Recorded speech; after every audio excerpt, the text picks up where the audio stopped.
This is Bob Sansevere with TwinCities.com. Web sports producer Kevin Cusick. Kevin, we're in Minnesota, but over in Indianapolis, there's a little scouting combine going on where every player that goes wants to show the teams, the 32 teams, that they should be picked, how great they are, and the teams are looking to see for the right fit. The position everyone's wondering about the Vikings is who are they going to draft as a quarterback. If it were me and I was running that team, and maybe I should instead of Spielman because I got much better ideas than he does. Anyway, I would go defense in the first round because there's no slam-dunk quarterback who's going to be there. There's no slam-dunk quarterback in terms of being a franchise quarterback in the first round at all. Take defense in the first round and take the quarterback in the second round. And as I've probably mentioned before, and I know I have to you. On 105 The Ticket? And also here. Thanks for the plug. I'm a Jimmy Garoppolo guy, and not just because he's an Italian kid. He's an Eastern Illinois Italian kid. Also broke all of Tony Romo's records. Mm-hmm. Sean Payton went there. Whatever records he had were broken.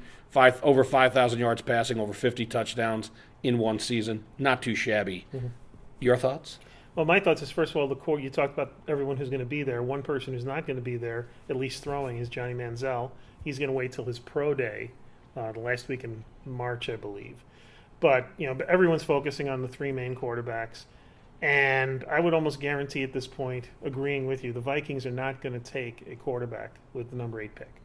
If they're going to take a quarterback, they're going to try and move up and get one of those three. If they don't, then I agree with you. They're going to take someone on the defensive side of the ball, plenty of holes to fill, and wait till the second round or later to get a quarterback, maybe even significantly later, maybe even third round, because there's guys like A.J. McCarron, Aaron Murray from Georgia, the Zettenberg kid from Louisiana State, who are all going to be available later that the Vikings might be able to take a shot at. A.J. McCarron, if a team likes what he's done and the way he was a leader and he helped that team to national titles, he may go earlier because I happen to like him. I mean, frankly, I think that if he was sitting there in the second round, they should give him serious consideration. I do like my Garoppolo kid, but McCarron might be. Let's see how he does during the 24-hour coverage on the NFL Network of the Combine.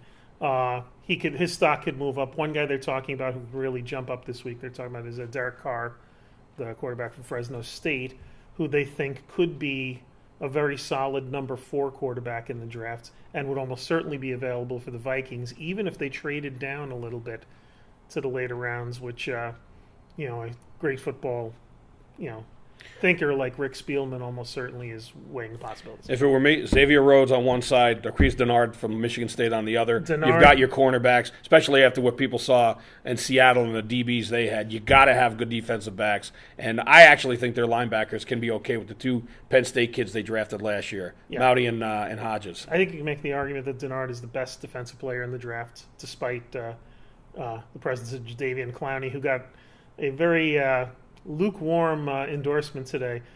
Steve Spurrier, his college coach, was asked about the work habits of Clowney. It's okay. He said, it's okay.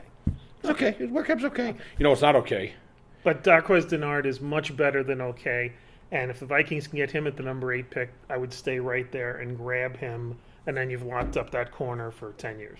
Now, you trampled my transition. What's not okay, it's not going to be okay. It's going to be terrific. A great pair or set of semifinal games in the men's hockey at the Olympics. Regional matchups, U.S., Canada, Sweden, Finland. The Scandinavian showdown. It's going to be terrific. It's going to be terrific. And the Americans got a slight break with the injury to John Tavares, the Islanders' star center, and the Canadiens' star center, who blew out his knee in the last game, and today was basically ruled out for the rest of the NHL season. So he's not going to be there to take on the Americans. So little advantage to the Americans. Canadians are still considered a slight favorite, but this is going to be a game that goes down to the final minutes. And just as long as it doesn't end in one of those godforsaken shootouts.